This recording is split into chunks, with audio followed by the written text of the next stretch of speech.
আজি আকৌ পুনৰবাৰ চাওকচোন জংঘল আৰু জংঘল। আমি কিমান সাহসী, দেখিয়ে ভয় লগা এখন জংঘল মানে কচু শাকৰ জংঘল।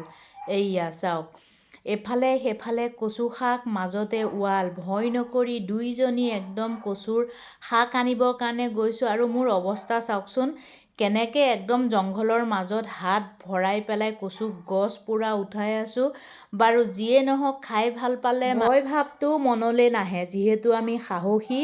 সেইকাৰণে একদম ভয় নকৰি গভীৰ জংঘলৰ পৰা ওলাই আহিছোঁ কচু শাক ছিঙি পেলাই। দুইজনীয়ে মানে মোক মাতি আছে আহক আহক, কিন্তু মোৰ মনেই নভৰে। ইমান ভাল পাওঁ যে শাক। ঘৰত আহি বুবুৰ কাৰণে মাছ বইল কৰিছোঁ আৰু চাওকচোন জিকা বিলাহী কণী এটা বইল কৰি আছোঁ, মানে আজি পিটিকা খাম। বহুত দিন ধৰি মন গৈ আছে পিটিকা খাবলৈ, আজি খামেই আৰু মনৰ আশাটো পূৰ কৰিব লাগে, হয়নে নহয় বাৰু।